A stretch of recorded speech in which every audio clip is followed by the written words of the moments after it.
Bismillahirrahmanirrahim. Assalamualaikum warahmatullahi wabarakatuh. Yang saya hormati, Bapak Dr. Rifan Aktur, MPD, selaku dosen pengampu mata perkuliahan Landasan Ilmu Pendidikan. Sebelumnya, perkenalkan, nama saya Rahman Ramadan Saputra dari Prodi Pendidikan Teknik Mesin dengan NIM 150 262 0021. Di sini, saya akan menjelaskan atau mempresentasikan tentang pendidikan untuk meningkatkan kualitas peserta didik. Selanjutnya yaitu ada daftar isi. Yang pertama ada pengertian pendidikan, yang kedua ada batasan pendidikan, yang ketiga ada pendidikan karakter, keempat ada pembaruan pendidikan, dan yang kelima ada faktor-faktor yang mendukung pendidikan. Pertama, pengertian pendidikan. Pendidikan dapat diartikan sebagai kegiatan atau proses yang dilakukan oleh manusia yang tujuannya untuk mengetahui dan memahami segala mata pelajaran yang ada di sekolah. Sedangkan pendidikan sendiri merupakan proses pembelajaran yang dilakukan di dalam ruangan. Yang mana proses ini, manusia awalnya tidak bisa membaca, menulis, dan berbicara di depan umum. Dengan adanya pendidikan, manusia bisa mengembangkan potensinya, sehingga mampu membaca, menulis, dan berbicara di depan umum dengan baik. Dan juga, manusia juga dapat mengembangkan cara berpikirnya. Nah, cara berpikirnya bisa dapat berkritis dalam menanggapi masalah, menyelesaikan masalah, dan juga mengontrol emosinya. Selanjutnya itu ada pendidikan menurut Profesor Haji Mahmud Yunus. Di sini beliau mengatakan pendidikan bukan tempat sarana untuk menggapai keinginan atau cita-cita.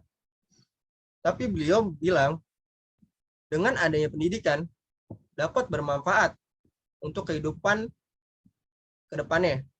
Karena dengan pendidikan manusia tadi dapat mengembangkan potensi di dalam dirinya. Sehingga ke depannya manusia dapat lebih bahagia, nyaman, dan berkualitas terhadap sesama manusia, agama, negara, dan bangsanya. Selanjutnya itu ada batasan pendidikan. Batasan pendidikan. Batasan pendidikan terbagi menjadi dua, yaitu yang pertama, menyiapkan peserta didik sebagai tenaga kerja, dan yang kedua, pembentukan kepribadian. Nah, yang pertama ini adalah pendidikan yang menyiapkan peserta didik untuk menjadi tenaga kerja.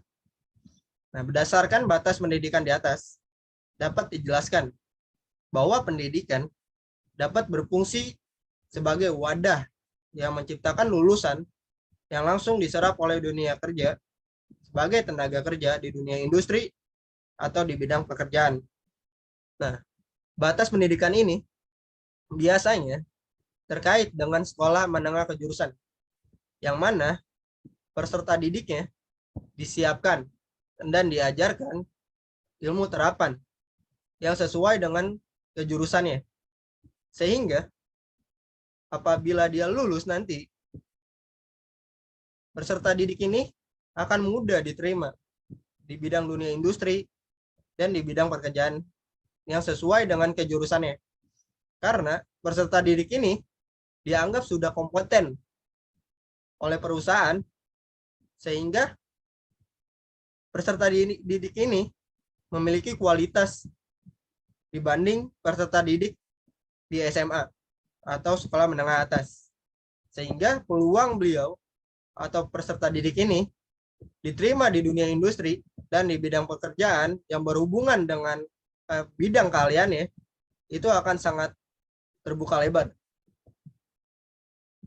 Nah, selanjutnya itu ada fungsi pendidikan sebagai pembentukan kepribadian.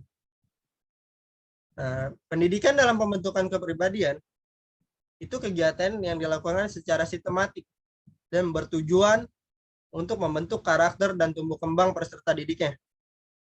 Nah, pendidikan yang pembentukan kepribadian itu diharapkan mampu menerapkan sistem pendidikan karakter Nah, selanjutnya akan dijelaskan tentang pendidikan karakter. Pendidikan karakter. Pendidikan karakter adalah upaya sekolah dalam meningkatkan kecerdasan peserta didik dalam bersikap, berperilaku baik, secara tindakan ataupun pikiran.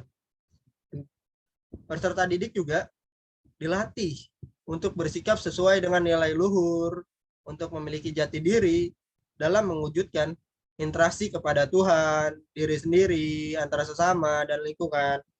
Mungkin interaksi kepada Tuhan itu bisa selalu beribadah sesuai dengan agamanya, kepada diri sendiri selalu memberikan hal positif dalam dirinya, antar sesama manusia itu memberikan pendapat atau saran manusia dengan lain, dan untuk lingkungannya saling menghargai segala perbedaan yang terjadi di lingkungannya.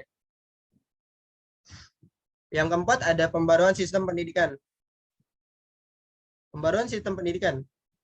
Di sini ada blok jadwal, yang artinya bahwa dalam 1 minggu proses pembelajaran, peserta didik disiapkan untuk menjadi tenaga kerja, melakukan praktek sesuai dengan jurusan selama 1-3 hari pertemuan. Dan hari keempat dan kelimanya, peserta didik ini baru mendapatkan pelajaran yang wajib, yang harus dipelajari selama menjalankan pendidikan. Nah, keuntungan dari sistem ini adalah mampu membiasakan peserta didik melakukan praktek dengan tujuan setelah lulus nanti, peserta didik dapat kompeten dalam bidang keahliannya, sehingga mampu terserap dengan cepat oleh perusahaan dan industrinya. Selanjutnya itu ada sekolah yang berfungsi sebagai membentuk kepribadian peserta didik. Sekolah yang bertujuan untuk membentuk kepribadian dari peserta didik diharapkan dapat menerapkan sistem pendidikan karakter. Karena di dalam pendidikan karakter itu, biasanya peserta didik akan mempelajari segala mata pelajaran yang mampu membentuk kepribadian peserta didiknya. Contohnya, mungkin saling menghargai satu sama lain, saling menghormati perbedaan agama, dan saling bersikap sopan dan santun, baik di lingkungan rumah atau di lingkungan sekolahnya. Selanjutnya, yang kelima itu ada faktor pendukung pendidikan. Faktor pendukung pendidikan itu ada 3. Pengajar atau guru. Yang kedua ada peserta didik. Yang ketiga ada sarana dan prasarana. Di sini ada pengajar atau guru. Guru adalah seseorang yang sudah menempuh pendidikan, yang tujuannya untuk mengembangkan pendidikan Indonesia. Guru juga bisa menjadi suri teladan yang mempunyai tugas untuk peserta didik menjaga rohani dan jasmani. Selain itu, guru juga memiliki kemampuan, keterampilan, dan pengabdian untuk menjalankan tugasnya sebagai pengajar dalam pendidikan Indonesia. Guru juga memiliki beberapa tugas. Salah satunya adalah memperhatikan peserta didiknya. Fungsi dari memperhatikan peserta didik ini adalah untuk meningkatkan kualitas dari peserta didiknya dan meningkatkan kemampuan dari peserta didiknya. Sehingga setelah lulus nanti, peserta didik ini juga dapat diserap dengan baik atau dengan cepat di dunia industri atau di dunia perusahaan. Selanjutnya itu ada peserta didik. Peserta didik merupakan peran penting dalam pendidikan, karena seorang peserta didik harus menjalankan kegiatan pembelajaran dan pengetahuan yang mana peserta didik memiliki tugas, yaitu memahami, memperhatikan, dan mempelajari segala materi yang disampaikan oleh pengajar atau gurunya. Artinya, peserta didik ini selama di sekolah akan memahami, memperhatikan, dan mempelajari segala materi yang akan disampaikan oleh gurunya, yang mampu atau bahkan bisa diterapkan setelah peserta didik ini lulus. Nah, selain itu, peserta didik juga harus memiliki karakteristik yang harus menghargai, menghormati orang lain, disiplin, taat segala aturan di sekolah, kelas, maupun lingkungannya. Selain itu juga, selama masa pandemik, peserta didik ini melaksanakan proses pembelajaran yang dibantu oleh keluarganya di rumah.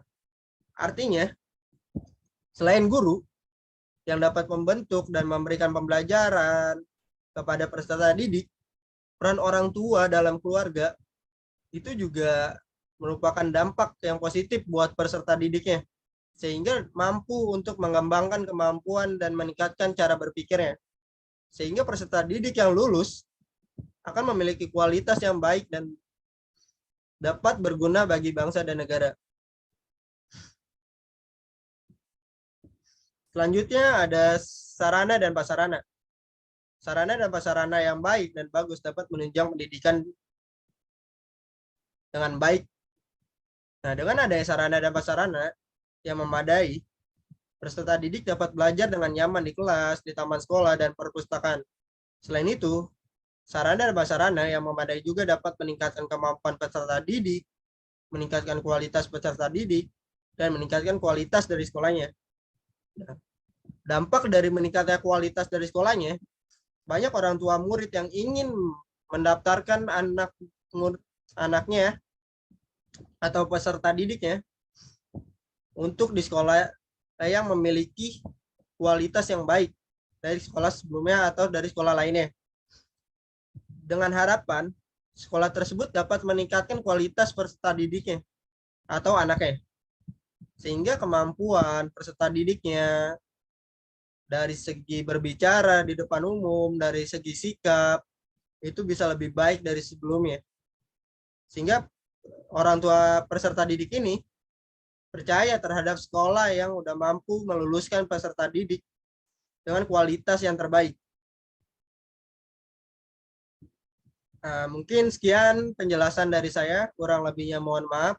Assalamualaikum warahmatullahi wabarakatuh.